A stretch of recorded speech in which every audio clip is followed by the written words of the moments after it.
Hey, Craig, Yes, Jason. can you tell me who we have? Because I think it's interesting. Multi-million followers, Jersey champ Sean Kelly crushes the game for the next generation. The next gen, and we're not talking Star Trek, baby. Let's do. Let's do it. Buckle up, it's the Insurance Dudes Podcast. How you doing, Sean? Oh, Sean, I'm good. How about you guys? good, man. Nice. Things are connecting. Yeah, hell yeah. I'm excited. I haven't been on a podcast in like a month or so, actually. So hey, your dude, you podcast withdrawals. Yeah, it feels good to be back. Feels good to be You back. look- he looks like my son. You look like my son Kenzo. Oh, I think I know him on Instagram. No, a different Kenzo. You probably don't know my son Kenzo. Oh, okay. He's got like 10 followers. Uh, Not the Kenzo, yeah, that makes sense. the Yeah. designer. Yeah. Well. Hey, thank you so much for coming on. Welcome to the Insurance Dudes. I know you probably saw Insurance Dudes. What the heck? How is this going to tie in?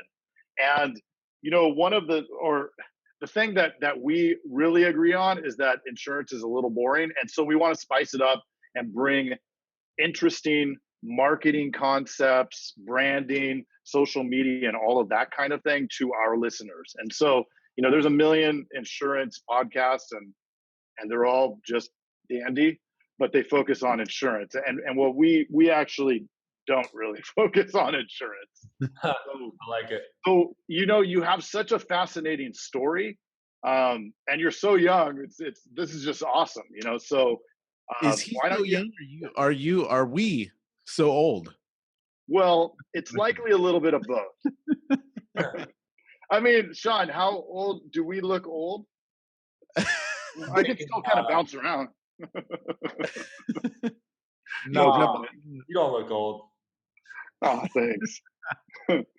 You should see my face app. I looked like it's just a skull. Oh yeah, you guys use that app? I heard not to use it. Yeah, I just saw that today. Oh, well, I guess we're now being used in Russia or something. I'm actually a Russian bot now. It's really not even. It's not you anymore? No.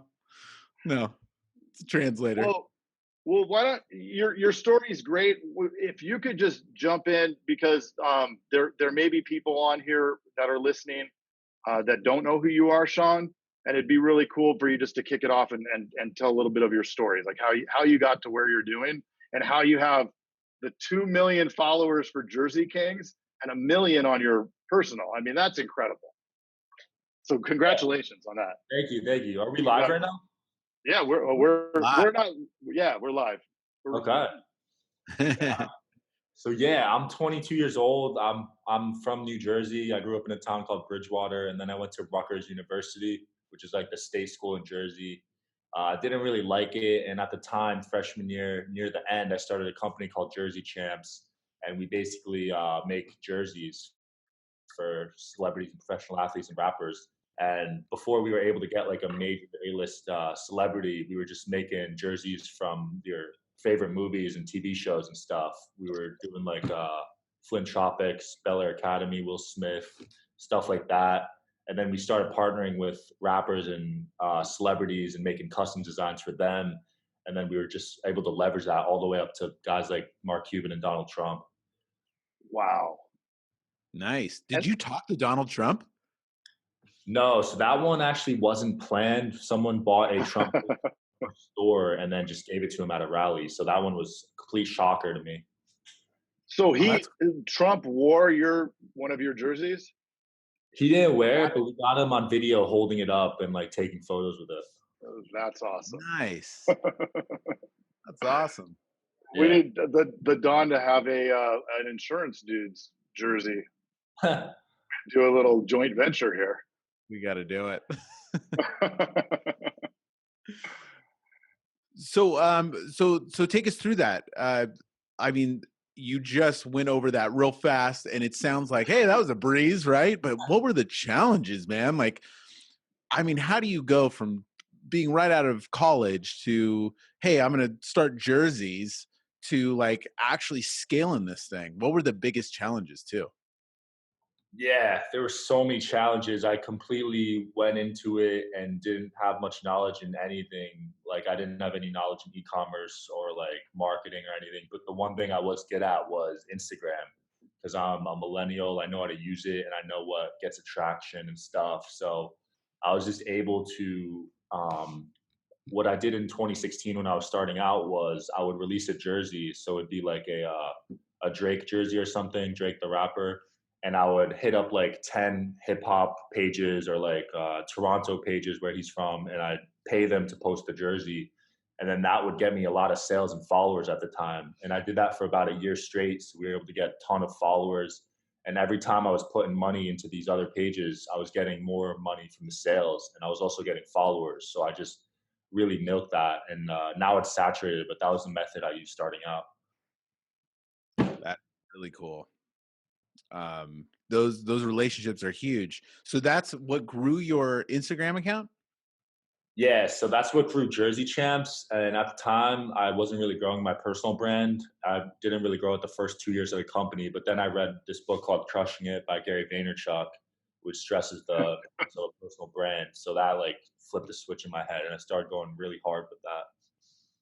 Have you reached out to him since? I haven't. I've been to his office. I've never met him, but it's on my bucket list for sure. That's awesome. Yeah. And so what was the difference in when you pivoted to really focusing on your personal brand? What were some of the steps that you did? Because a lot of the listeners here are insurance agents, and some of them even older than me, which seems impossible. But those who are older than me may not even have an understanding of Instagram, right? And how that could be beneficial for any brand. And since basically, if you're our company, comma or colon, Craig Pretzinger, or our company, colon, Jason Feltman, how can we leverage our own personal brand on Instagram? And what are the steps? Like, what should we be doing? Yeah, great question. So for me, it was much easier to grow mine since I had Jersey Champs at like 1 million then, and I just started really transferring those followers onto mine. But it's super important to just network with people in your field and kind of collaborate with each other. You should have what's called a engagement group on Instagram. So it's basically a group chat of like, for me, it's like 10 or so entrepreneurs, and we're just constantly shouting each other out, bouncing ideas off each other, growing together, doing YouTube videos, podcasts and stuff. And the way to grow is just to network together with people around your level, and then keep taking those next steps to networking with people above you in follower count. And then you just work your way up and keep going. And now I'm working with guys that have millions of followers. So it's a lot easier to grow. I love it. It's the old methods of, so when you start an insurance agency, all the old school insurance agents say, meet with your chamber of commerce, meet with this group, and you do the networking thing. Well, that doesn't work anymore. Chamber of Commerce is, I tried it and it was horrible. it was like beating your head against the wall. But it's like the same exact concept, right? But now it's just modernized. Now, how many people can you reach with social media? It's incredible. Yeah. So what type of insurance are you guys selling? Craig's doing it all. Well, home, auto, life, all of the different lines. We're getting away from saying the name of our company, but looks somewhat like this. Yeah. Do you know which one I'm talking about? Is it blue? Yes. Blue. Yeah, I think I know. Yeah. It protects you from mayhem. Yeah. It does do that. So we cover mostly personal lines, life, retirement, and sometimes business, right? Yes, we were just talking about that. Yeah. Which can be a challenge. But that, again, you need to stay in your lane. And I think, the same for you. Like, you wouldn't start doing, I don't know, flights, right? Or airplanes. You're not going to design airplanes. You design jerseys. So you want to stick to your core competencies and what you're good at, right? And where do you see? Oh, are we? Where do you see yourself going from here? Like, where do you see the companies going next? It seems like you have just done an incredible amount of scaling in the last few years. I mean, at this speed, man, where do you see yourself in the next few years? Yeah, so sales have been like tripling, quadrupling every year actually. So we grew pretty fast, but this year we sort of stabilized, and we're probably only going to double from last year. So as long as the profits keep going up, then I'm happy with that. Obviously, you can't grow as fast as you can the first year or two, but we're talking with some really big players in like the sporting goods field right now. So we might be doing some cool collabs there and with esports and stuff. What are some of the things that you've gotten so excited about? I mean, I'd be excited about Mark Cuban. That's pretty freaking cool. Yeah, any big celebrity that we get to do collab with is so exciting because the day we launch, I know it's going to be a great day. Like they're going to do a lot of sales, and you can use that as leverage to acquire more partnerships. Because we just did a deal with Jordan Belfort actually, and that was sort of our first dive into the entrepreneur space. So now we can leverage him to get guys like Gary Vee, Ty Lopez, and all those guys. So I'm pretty pumped. That's awesome, man. We actually had Ty Lopez's business partner on the show, Dr. Alex. Oh, Alex Mayer? Yeah, he was on. Yeah, they're killing it, right? They just sold the company. They sold Zeusk, and then they, did not Mentor Box. They still have Mentor Box. Okay. Yeah. So, but Zeusk, the dating app, I think he said it was 260 million, something around there. Yeah, pretty sweet. And then so how about you take us through? You go so fast. You condense your these stories in these little micro pieces. But please, it's so interesting because where you had to learn so many different things. It sounds like you like to be the designer. Is that right? So I actually don't make them, but I have a team of designers, and I just sort of tell them like what concepts. So you have the creative vision, maybe. And then I'm good with trend because I'm constantly on top of that. So as soon as something major happens, like a big meme, there's going to be a jersey the next day. So give an example of that. Like this Area 51 stuff. I'm sure there's probably. Yeah, we already have an Area 51 jersey. But back in 2016, I don't know if you guys like remember this at all, but there was this gorilla named Harambe. And he died, and we made a jersey for him. And it was like a gorilla at some zoo. I forget which zoo, and they shot him. He died, and that was sort of our first moment. It got on Barstool Sports and a bunch of huge pages. So that was like, you just got to stay on top of trends, So that's been the biggest. It sounds like that's been the biggest leverage for you is just jumping on that stuff. Yeah, the longer you wait, the worse. Crazy, man. I mean, I guess that's true for all entrepreneurship or business and stuff, is like just doing it. Like we always talk about, a lot of people are always planning stuff, thinking about stuff, but I mean, life happens and stuff nowadays moves so fast that you got to jump on that stuff right away. Yeah, it's a different era with all this technology access and stuff. So you try something and then it bombs. What does that do to you? So that's the great thing about my business model. When I release a new jersey, it's not yet made. So it's actually a pre-order. And if they don't sell that well, all we got to do is order whatever got ordered and then cut that product. And if it keeps selling, then because we're a POD company, so we don't have any inventory cost. Everything's made to order and there's no risk. We can launch thousands of designs if we wanted to, and there's no overhead. So walk me through it. So they, it's like drop shipping. Like they create it over here after you have the demand or the design. And then you just say, hey, here's 1,000. and then they make that and ship it, and then you have no dirty hands on that?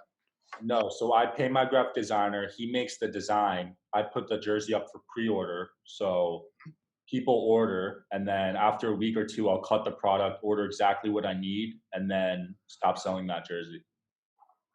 Nice. Now, have you heard of Trey Llewellyn by any chance? I haven't. Well, okay, he's really big with ClickFunnels. He had one of the biggest ClickFunnels funnels of all time. It was like 20 million plus, but he has a mastermind program and everything, and that's exactly what he does. He comes up with basically markets it first, and if it hits, then he does it. He doesn't have to have products on hand, so it's kind of like the reverse of what they did 10, 20 years ago. Nice. What did he sell? Was it shirts and stuff? It was shirts, and it was all tactical stuff. He does the company and he eventually sold the company. I'm not sure what he sold it for, but I know it was astronomical. But he got into the gun space. So I love your guns. I love my guns. ILMG, and they did it for all law enforcement and stuff like that, and they just grew this massive list. I think he says he has a list of like 10 million, and he leverages that list even when it came to the presidency and everything. So he had the president literally pay him to do ads on his list and stuff. It was a really cool story. Wow. Yeah, but that's how he got into it. It was t-shirts, and then he just started figuring out like what else his audience wanted. And I mean, he had stories of he would go buy stuff at to kind of figure this out. He would go buy stuff at Walmart and then ship it to them, like if that's what they wanted, and he'd make a profit on that. Or he would do the Amazon thing where he put in their address. Yeah, like sell arbitrage. Yeah. Have you done any of that? Like the arbitrage? No, I haven't. I keep watching Gary Vee's videos of him garage selling. It looks fun, but I just don't know if I'd be good at that. Yeah. So what do you see? Where do you see the jerseys going? Where do you see the trends going? Like from where they've been and where next few years? Yeah, so this might sound crazy, you guys, but I think esports is going to take over actual sports in terms of viewership, just because like it's really blowing up this year, and like there's esports leagues popping up. There's so many teams raising like Series A, Series B, like serious money. Even Drake invested in a esports team, like so many guys now. So I really see that taking off, and those guys actually do jerseys too. So I want to be the main jersey supplier for every esports team if possible.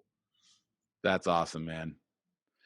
Well, so for people that don't have an understanding of esports, describe that for them? Yeah, so esports is electronic gaming. So like you guys probably have heard of Fortnite or something. It's just gaming online, whether it be PC, Xbox, or PlayStation. It's just people streaming their games online. Like on Twitch or YouTube, yeah. So are you a gamer? Nah, I tried Fortnite for like a month, but you spend so much time on it, and if you're not making money off it from streaming, then I don't think it's worth it. Right. I've seen Craig on Twitch, right? Just twitching. Yeah. Twitching. Yeah. Twitching, watching it. And twerking, I think. Is that a thing? Twerking? Yeah. Now you see the age. The age is coming up. Like this. Flossing. I bet you're good at that. No, you go, man. I almost think I would say probably 80 to 90% of people that are listening to this are thinking to themselves, there's no way that watching somebody play video games is ever going to beat out MLB or football or whatever. But dude, it's trending that way. It's crazy. Yeah. Numbers don't lie, and every year it's going up, and television's going down, and same with retail. Retail is going down, and e-commerce is going up. Yeah. Now, do you have your own e-commerce store? Do you run funnels? Like, how do you run your e-commerce? Yeah, so great question. So I ran all the ads for the first 2 years, and then I realized trying to do the Facebook ads, Google ads, and the Instagram all at once wasn't good. I was good at all three of them, but I wasn't great in any of them. So I outsourced the Google ads and Facebook ads to a media agency, and now I just focus on what I'm good at now, which is Instagram and getting influencers and growing followers. So I have an agency that does all of that, and they don't use ClickFunnels; they just use digital marketing on Facebook. Oh, cool. And do you remarket to your lists? Yeah, retargeting is the most profitable ad campaign you can run. Like you get really good results. So it's important to drive as much traffic as you can because the real money's in the back end when you're retargeting people. That's crazy. And what kind of numbers of shirts are you selling? Like, what did you sell last year? Everyone always asks me the units, but I only know the dollars actually. Okay. We'll Yeah, accept that amount as well. we did seven figures. We're looking to do this year and next year. That is amazing, man. Congratulations. Yeah, congrats, man. Thanks. Did you ever dream that you could do this? I mean, like at what point did you realize like, holy crap, I can make a ton of money doing this? Yeah, funny question because the first like 2 years I didn't pay myself a single penny, so I was super broke because I was just reinvesting everything back in the company because that's what Awesome. Gary talks about all the time. And then I ended up paying myself 50 grand last year just because we got sued and I almost lost everything. So I realized that I should start paying myself just in case that ever happens again. And it was a horrible experience. So I just reinvest mostly everything back into it though. I read in one of the profiles where I was reading up about you, and you have you, the designers, about how many people work for you, and then you also have an attorney, which I found was interesting. I'm like, what? I wonder what happened where he has an attorney on his staff. Yeah, I learned the hard way. Luckily, my mom being an injury lawyer, so lawyers know lawyers, and we were able. Right. How many staff do you, or how many people do you have working for you now? So I keep it really slim, so I'm not all over the place. I like working efficiently, so it's just two full-time employees, and then the customer service team that does all my emails, Facebook messages, and now they're doing my Instagram messages since we're getting so many there, and like 10 or so freelance designers that make the jerseys. So was I communicating with you or with one of your team? No, I still answer my personal emails. I was talking Okay. about Jersey Champs customer support email. Oh, I gotcha. Yeah. Cool. And there must be what, hundreds, if not thousands a day or a week? Yeah, it's been hundreds of days since the first few months of the company. And I used to do them all the first 2 years. That was probably the biggest mistake I made. I was Oh, doing everything, like I said, and it was just a mess. it drives you crazy, huh? Yeah, customer support's one of the worst jobs in my opinion. It's tough. Yeah. Try customer support in insurance. Huh. Yeah, that must be crazy. Do you do that yourself or do you guys have? No, we got luckily all these people out here. And then Jason has Alf and an alien and some other Yeah, stuff. he does most of it. And he picks up whatever he doesn't do because he's a little.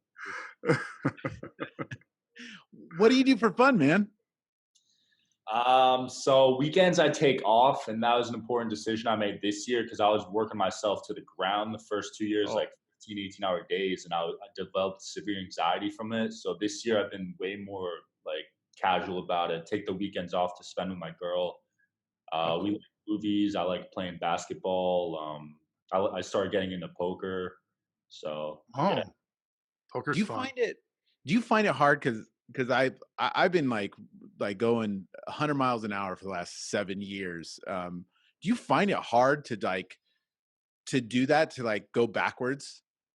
Like how did that look? Yeah, it was really hard because obviously the more we work, the more we make usually. So I had to just realize that my health was really like it was bad. I was getting gray hairs and I'm only 22 and I lost a lot of weight and I developed social anxiety. It was really bad. So I realized I need to get out of the house more and just take a step back.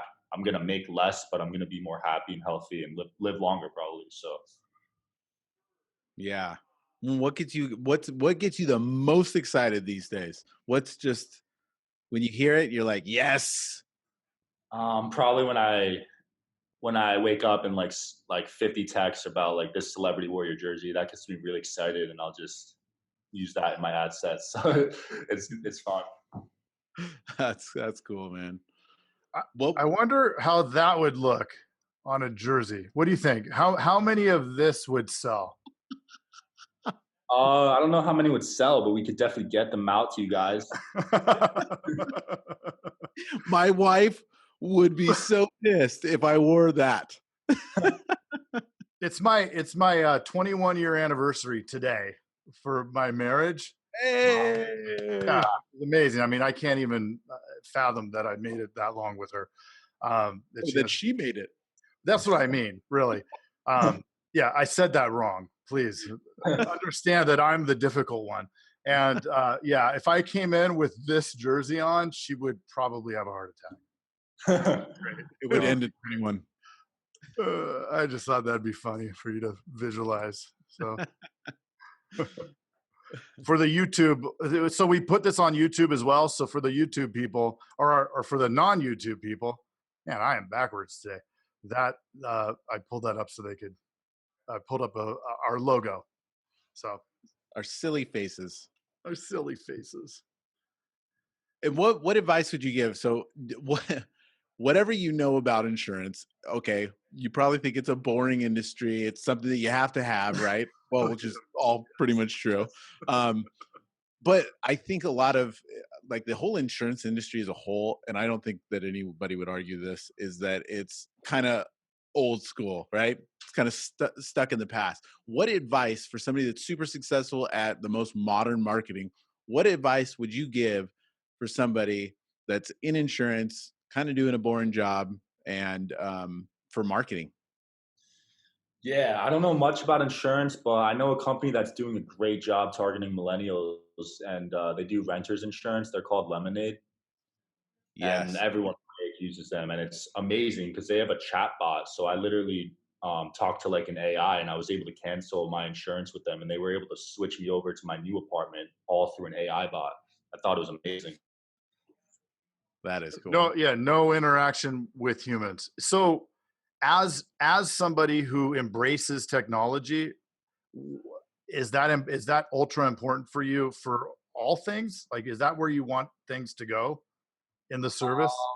I just think the quicker you can do stuff like that, because usually insurance is like a long process, and that for me was like 2 minutes. So I just thought it was really cool. And I think, I don't know if it's headed that way, but it's going to be interesting to watch. Yeah. And I think that's a great way to, especially for renters insurance. I mean, renters insurance is one of those things. I mean, it's on the lower end of importance, where now that you have, like, you see the importance of protection, especially you got a lawyer, right? Super expensive, and you see the importance of that. So maybe you should talk to Craig about business insurance and stuff to make sure that you're all protected. I can't ride in New York or New Jersey, so. Yeah. I'm sure we could figure something out, but yeah. Anything else? Like how can people find you? I know that I pulled up the site. You can go to jerseykings.com, right? If you want to, Jersey, I'm sorry. Jersey. Yeah. Yeah. Or my Instagram, Sean Mike Kelly. That's probably better because I can answer you personally. Okay. Cool, man. Well, we really appreciate you coming on here. Great advice and what a crazy, tremendous story. I wish you all the success. Awesome, man. Thank you so much. That was definitely different from most business podcasts. Thanks, Sean. I'll keep in touch. It's been fun interacting with you, and I look forward to talking to you down the road. All right. Thank you guys so much. Bye, Craig. Yeah. Thanks. Have a good one. You too. 55% of insurance sales producers say that they have had little or no sales training. Us agents focus on marketing to drive activity and often overlook the sales presentation. Improvements in mindset, shifting focus, rapport, needs diagnosis, value building, creating buy-in, and overcoming objections lead to drastically better closing numbers. The solution? Enroll your team in September's Sales Summit offered by Agency Vault. We will even assess your team to see which of their sales steps need the most improvement. head to agencyvault.com to sign up before it's full. Hey, thanks for checking out the Insurance Dudes. Hey, please subscribe. We got some really great stuff coming out.